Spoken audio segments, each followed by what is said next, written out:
ఇక మొన్నొకసారి చెప్పుకున్నాం కదా, తాళి కట్టిన పెండ్లం నేసుకొని మరి దొంగతనానికి పోయిండు ఒక బట్టెబాజని. ఇక ఆమెను గిట్లా ఆదర్శంగా తీసుకున్నారో ఏమో గాని ఈ మహిళా మనులు ఏం ఘనకార్యం చేసిరో చూడుర్రి.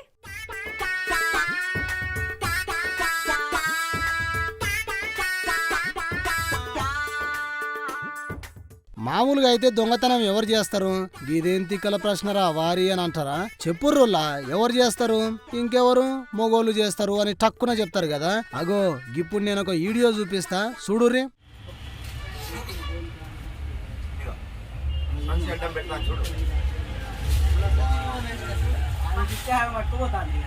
ఇంకోటి లోపల ఉన్నాయి, అది ఏదో సామాన్ తీసుకున్నాను అది డ్రామా చేస్తాను డ్రామా చేస్తాను.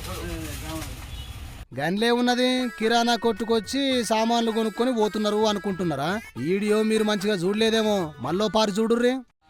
చూడు ఇక తీసుకున్నది ఇట్లా తీసుకోబోతాను చూడు. ఇక మంచి అడ్డం పెట్టాను చూడు. ఇంకా ఇంకోటి లోపల ఉన్నాయి, అమ్మా ఏమన్నా హైటెక్ దొంగతనం చేసిరు కదా. మెల్లగా వంట నూనె డబ్బు ఇయ్యంగానే అగో ఎట్లా తీసుకుపోతున్నది చూడుర్రి మహానుభావురాలు.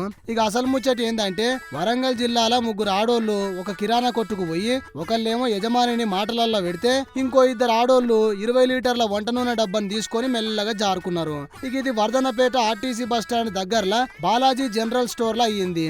వీళ్ళు ఉడాయించిన జర్ర సేపటి తర్వాత వంట నూనె డబ్బా కనిపించకపోవడంతోనే షాపు యజమాని సీసీటీవీలలో చూస్తే ఆ ముగ్గురు ఆడోళ్ల బండారం బయటపడ్డది. వాళ్ళు ఎవరు, ఎక్కడికెళ్ళి వచ్చిర్రు అనే కోణం మీద బాధితుని ఫిర్యాదు మేరకు పోలీసోళ్లు విచారణ చేపట్టిర్రు. ఇక ఆ ముగ్గురు ఆడోళ్ల కోసం పోలీసోళ్లు దేవులాడుతున్నారట.